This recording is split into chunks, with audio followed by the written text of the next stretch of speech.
Hey, good morning, everybody. It's the last Friday of winter. There we go. Yeah, so hopefully you're enjoying the last little taste of whatever this You're rubbing your eyes. You're getting the new wardrobe ready, right? Right. You got to get a new outfit for Sunday morning. That's right. Persian New Year, new clothes. That's a big part of celebrating. Oh, there we go. Yeah. You were saying clothes, also just like spring being cleaning. nice, like being loving to people. Hug your loved ones. Hug your loved ones. All you got to do. Eat something sweet. Pretty simple. Those are a few of the traditions, I like but we'll get into all of them coming up.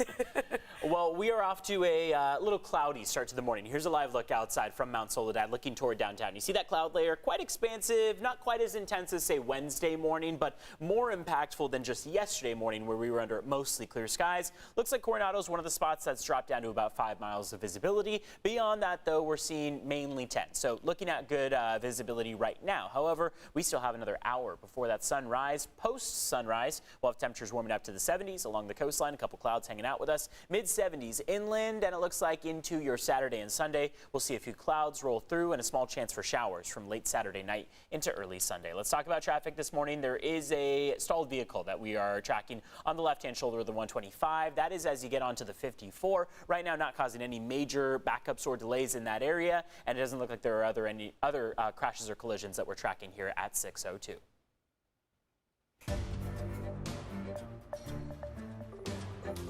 The conflict in Ukraine is now in its fourth week, and there's no indication that an end is in sight. This morning, President Biden will speak by phone with China's president and is expected to urge China's leader to refuse the Kremlin's request for military aid. Meantime, the U.S. State Department confirmed a second American citizen has died in Ukraine. The Biden administration is reportedly discussing ways to take in some of the 3.1 million refugees that have now fled the violence. And as that war continues, many of those refugees have already been trying to seek asylum here in the United States, but some have been denied entry. That's because of a COVID-related policy known as Title 42, but the U.S. now says Ukrainians may be exempt from that. CBS 8's Dana Marie McNichol is live in San Ysidro with more on those changes. Good morning to you, Dana Marie. Good morning. Well, the Ukrainian refugees we spoke to say it's a very long and tough journey coming from Ukraine all the way to Mexico and then be denied entry, which is really, really tough. So we did hear from a family of a husband, a wife, and 5 kids, very young as well. Here's what they had to say about their journey. It was incredibly stressful because we were not sure if they will be able to come in. We need help. These people, these kids need help. As more and more families arrive, there should be a streamlined process. Now, that was Natalie Morris, a San Diego-based attorney, a spokesperson for the family. She says, like many in their position, they applied for humanitarian parole, but there is no consistency as who's being let in versus who aren't. Humanitarian parole allows immigrants to live and work legally in the U.S. on a temporary basis. Now, U.S. authorities along the Mexican border have been instructed to consider exempting Ukrainians from pandemic-related restrictions so they can enter the country and seek asylum. That's according to the Department of Homeland Security. Now, the Homeland Security Secretary Alejandro Mayorkas said yesterday that Customs and Border Protection will handle asylum claims by Ukrainian Russian nationals at the U.S.-Mexico border on a case-by-case basis. Now, the humanitarian parole is good for just 1 year. After that, the future is unknown for the refugees here in the United States coming from Ukraine. Coming up at 6:30, we'll share with you another emotional reunion of a woman traveling all the way here to finally be in the arms of her American fiancé. I'm Dana Marie McNichol live at the border in San Ysidro. I'll send it back to you.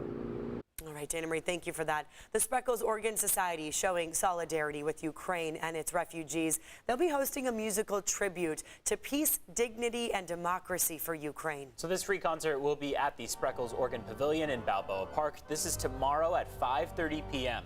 All donations from the event will go toward humanitarian relief efforts in Ukraine. And turning now to the latest on coronavirus, Moderna has asked the FDA now to authorize a 4th dose of its COVID vaccine. This follows Pfizer's request to approve a 4th dose of its vaccine for people over the age of 65. While Moderna made the request for approval for all adults, it's up to federal regulators to decide whether it becomes available to everybody or just high-risk Americans.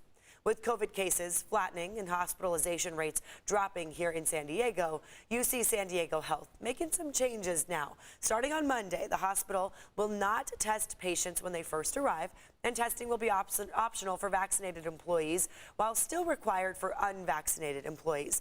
Masks will be optional for employees in non-healthcare settings. Officials say now is the time to get a checkup if you haven't, or see your doctor. So many people have been putting that off during the pandemic.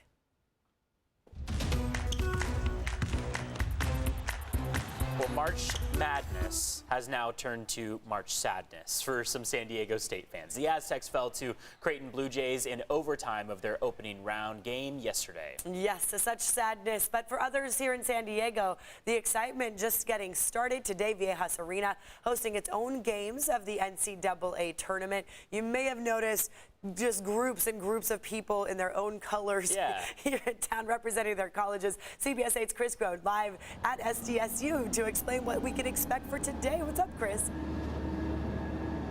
Yeah, and maybe hearing a couple of East Coast accents might actually put a smile on some of those frowns that those Aztec fans are walking around with. In fact, when you listened to the post-game press conference yesterday, you could just hear that sadness that you were talking about in both the players and the coaches. We made enough plays where we have to finish with a layup, we have to finish with a free throw, we have to finish plays. And we didn't finish enough of them.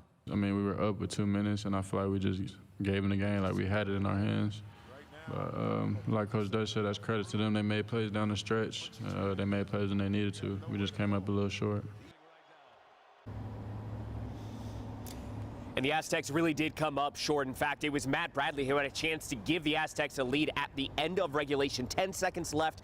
He actually got fouled. He had free throws. He had the first free throw, but he had to make that in order to get the second, but he missed that first.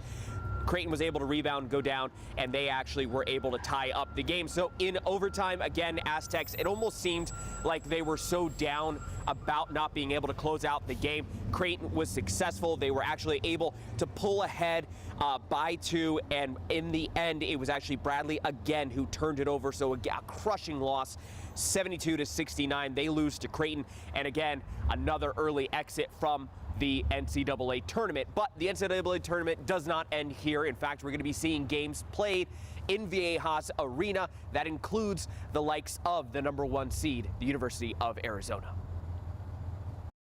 And we wanted to keep following them, and we're going to keep following them until the New Orleans in the Final Four. This will become McHale West tomorrow. Yeah, you could hear there Arizona talking a little bit of trash there, saying that they're going to own Viejas Arena in their first and second round games. Now, here's the thing. I got a host of teams here: Montana State, TCU, Texas Tech, Alabama, Arizona, Seton Hall, Wright State, Rutgers, Notre Dame, Bryant. So you got 8 teams from that side of the bracket that will be playing their games in Viejas Arena. Yesterday, they were practicing as part of that free event. People got to come in, watch them practice, and then at 4:27 they had the game on, and then eventually we saw end in such poor results there for the Aztecs. Evan and Netta. Oh, they were so close. It was looking good. And then it was a fun game to watch. I mean, they were holding on for a while, but they were always too close for comfort. That was the thing. There was never like that significant lead where we could have gotten too comfortable. So, hey, I mean, like Chris said, March Madness may turn to March Sadness for some, but hey, there's a lot more of the season to go, or at least of this competition. So find your new team, whoever's making it to the Final Four for you, and pick a new winner. It's 6:09 right now. Let's take a look at the forecast. You see the moonlight shining through onto the water there as we head through the next couple hours. Some spots are contending with a bit of cloud cover. That's because onshore flow is prevailing. Those clouds are being sent closer to the greater coastline. And then as we go into the afternoon, we'll move toward more partly cloudy skies. But in some cases, it's limiting visibility, mainly right now just off toward Coronado. But beyond that, we'll keep an eye on what visibility looks like.